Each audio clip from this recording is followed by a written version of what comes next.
we were talking to Ish, and he said that you always had the confidence, and it just that once your first shot kind of fell through, it looked like things just a lot of the other things started to click for you. Did you feel like that was the case in your Monday game?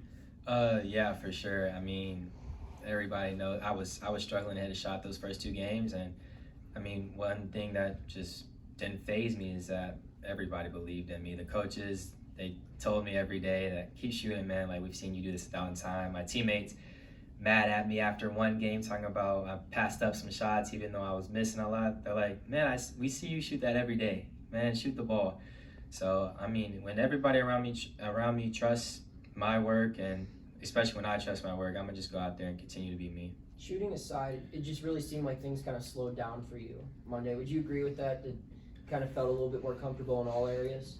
Yeah, I mean, as we continue to get deeper in the season, I'm for sure going to get more comfortable. But that's always kind of been my game. I just needed to get back to that, just being comfortable on the floor, just playing and being who I am, really. How nice does it to feel like you are back to who you are? I mean, it's great. I mean, it just opens up so much more opportunities for the team. I feel like it's not even really about me. It's just making sure that I can come in and make an impact for everybody else.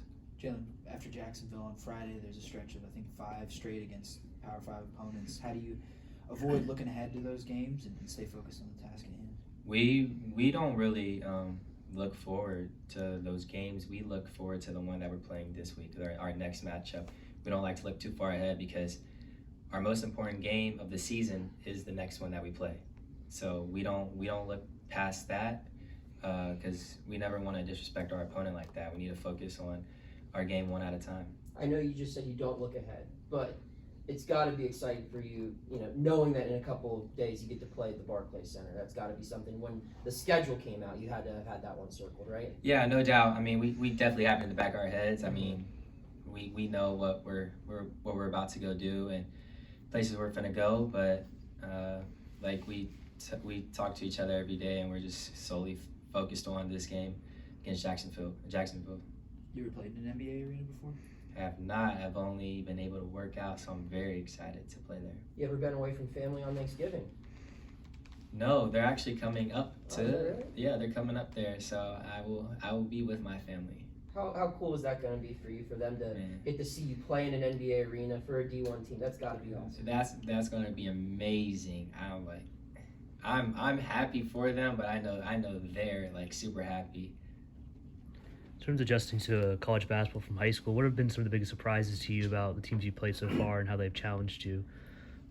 I mean, I've kind of expected what to look forward to in the college basketball world, but I mean, I knew coming in everybody's a lot stronger, everything's faster, players are a lot longer. So I mean, now it's just making sure that I really hone in on my skills and know what to do at the right times. You can't play lackadaisical at this level anymore. Like, everything is just really straight on, hard on, and you have to be ready for that. Jaland, your coach talked about how today at practice he showed a clip of Will kind of defending like 4 different spots on the floor. As a younger guy and seeing someone who's kind of been through as much as he has, who's been around as long as he has, I mean, what kind of impression does that make on you? It makes a huge impression. I mean, Will is that one guy that's always uplifting us, always saying something positive. When Will has something to say, we all listen because he's the definition of buying in. He's been in here a lot. He's gone through a lot of different things, a lot of injuries. So seeing Will every day in practice fight as hard as he can and then going out in the game, proving what he's been waiting for, it's just amazing because then it gives us all energy. And he's coming off the bench, so I mean he's that really spark plug for us on the defensive end, and he really uplifts everybody when he does that. When you and Bubba are on the floor at the same time, how do you balance your roles with each other? Because both of you guys can handle the ball, both of you guys can operate the offense, and both of you guys can shoot. Does that make some complications as far as who has what role on what play, or do you guys have sets where you know exactly what you're doing? No, we have no complications at all. I mean, I love when I'm on the floor with Bub or Ish. I mean, it's just great having that other guard that can really do something with you on that court. And we have no problems. We know what to get in. We know how to run plays for each other, what spots to be in. It's just, we've been around basketball enough to really work with each other. Do you feel like the two of you have maybe a stronger rapport because you're freshmen and because you guys maybe had some work together a little bit more because of that coming in together?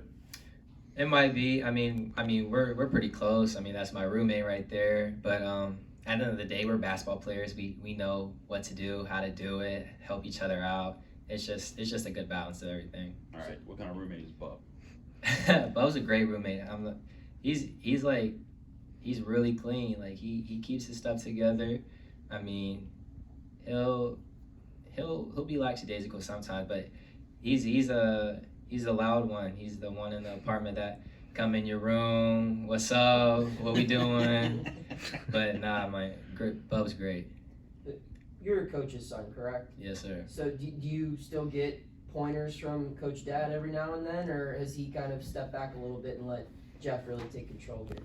Of course he gives pointers. I mean, as a dad, I feel like, not even as a coach, as a dad, you want to just instill something, like just try and uplift your son or a little bit or give him a little pointer here and there. But I mean, my dad being a coach, I mean, he understands a lot in this game. And since I've been to college, he hasn't actually given me too much pointers. I feel like he's instilled a lot in me since I've gone onto campus and before, going up in high school and all of that before. So he's being more repetitive now instead of just trying to instill more stuff. So he's being a lot more just dad, and just when he's coach mode, I know he'll say some things every now and then, but I mean, we have that great relationship, so I'm good with that. A lot of coaches have their sayings, their trademarks. What are some of the cliches from your dad when he's coaching you or other people that he emphasizes? I mean, the one I can just, the thing is, my dad, he doesn't say too much. I can just know. So if, like in high school, if he's at my games, he stands most of the times. But if he sits somewhere, it's in one spot in every gym. But sometimes I try not to look at my dad a lot, especially in high school. So sometimes I would glance over, he'll be looking at me, and I just know what he's thinking. It's like, be more aggressive, or you're not doing this. And I mean, it's something that I know what to do, and I know that I'm not doing at the time. So he's not a man of too many words, but when you get that look from him, you'll know. Jaland, you've been one of the first guys off the bench in these first few games. What do you do during those first few minutes as you try to read the game and see how it's unfolding before you go in? Yeah, I mean, just being there on the bench, I mean, I try and just scout everything to look forward to when I get into the game, see how they're playing ball screens, their man coverage, see what is open on offense. I mean, it's you can do a lot of things from just sitting there watching the game for a couple minutes, just seeing how everything unfolds. Making the transition from high school to major college basketball, I'm sure everybody that comes in here was a scorer. How much have you felt from Jeff Capel the emphasis on defense and finding a role, whatever the role is going to be? But how much have you seen that maybe be part of the transition? I mean, he's huge on that. I mean, he told me what it was going to be like when recruiting me, how he wanted me to play, how I fit in the system. So knowing that and him just repeating it every day to us, it's not that hard to really find my role and be that guy on defense who can help out or things like that. I mean, I already know he tells us every day, so I know what to expect. Jaland, I mean, I've seen you at a lot of volleyball games this year. What's it been like watching the team? And obviously they have a big game this Saturday, so will you be there? I will be there.